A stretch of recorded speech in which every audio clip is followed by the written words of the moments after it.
Hello again, Remodelaholics, and welcome back to our DIY channel. This week we're celebrating plywood with a bunch of new projects, so be sure to check out our other videos and use the hashtag #PlywoodPretty on your plywood projects to show them off. If you're new around here, please subscribe below and leave us a comment telling us what kind of DIY videos you'd like to see more of. Today we have a simple but high impact DIY from our contributor Thalita at the Learner Observer, a jumbo plywood pegboard. Thalita wanted to use the wall space above her desk to organize everything from her desktop. But since this area is visible throughout her home, she didn't want just any old organizer. So she turned a piece of plywood into this amazing jumbo pegboard. This is a simple DIY project that you can finish up in an afternoon. So what are you waiting for?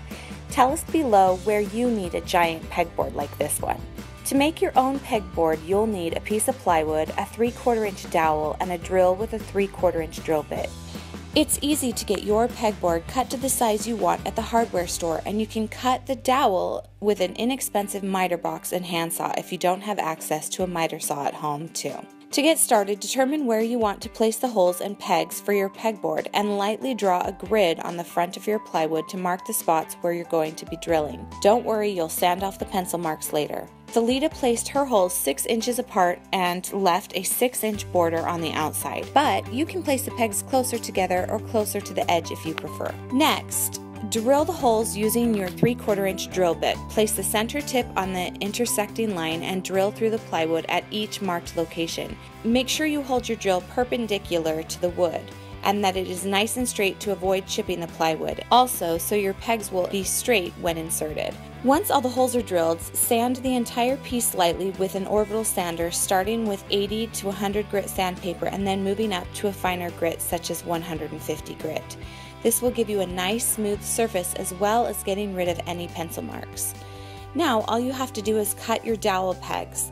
Thalita cut her dowels in different lengths from 3 to 6 inches. Lightly sand the ends. And if you want, paint the peg ends different colors to add a bit of pop to your pegboard. Thalita added a couple of inexpensive IKEA Beckvam spice racks, also painted on one edge. One is mounted on the pegboard right side up to hold heavier items. The other is flipped upside down and hung on 2 pegs to act as a rail and shelf. Hang the pegboard on the wall by drilling the screws right into the studs. Hang the pegboard on the wall by drilling the screws right into the studs. Doesn't that look awesome? Where will you organize with a giant pegboard? Tell us in the comments and be sure to click subscribe.